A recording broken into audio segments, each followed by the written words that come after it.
Welcome to Bias Bench. I'm Lauren Green.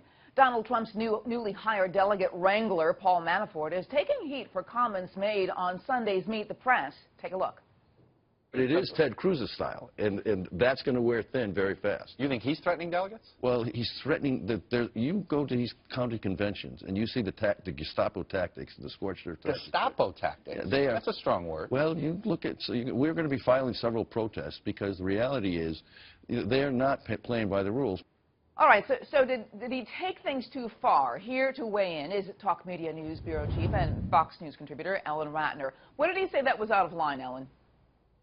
Well, using the word Gestapo, I think, is not okay. It's certainly not okay to make references to Nazi things as it is to other kinds of racist things anymore. And, you know, I think that might have been crossing the line. What's interesting is the news media hasn't really picked up on it and picked it apart.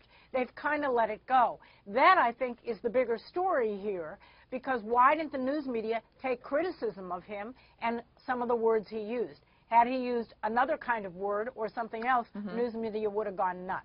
You know, in terms of the Nazi reference, you know, the Gestapo techniques, I mean, is it really a standard issue, or is it that because we're like 70 years from the end of World War II, and so many generations have passed and are just not connected to it emotionally and not really understanding the weight of that kind of word? Do you think that has a lot to do with it?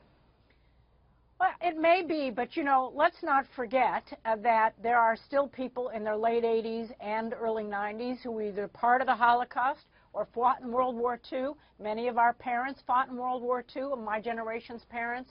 And so it isn't so far away from it.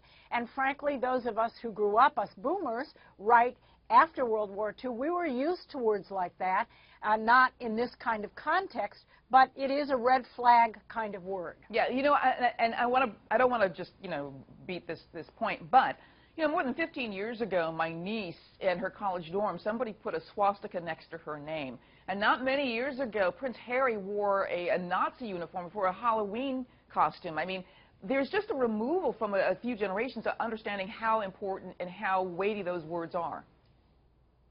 That's right, and I think actually it's some of the responsibility of our educational system to begin to let people know where the origin of some of these words and ideas are and why it's not okay to make those kind of comparisons even now. Now, what other word should he have used?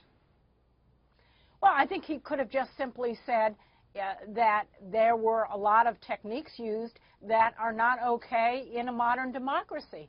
That might have been a lot more reasonable, but again, my other criticism is with the press for not picking up on that and just letting it go. Yeah, that's very interesting stuff. I want to thank you so much, Ellen. Thank you. And if you want to hear more media analysis on this week's top headlines, catch Media Buzz with Howard Kurtz, Sundays at 11 a.m. Eastern and again at 5 p.m. Eastern on the Fox News Channel. I'm Lauren Green, and thanks for watching.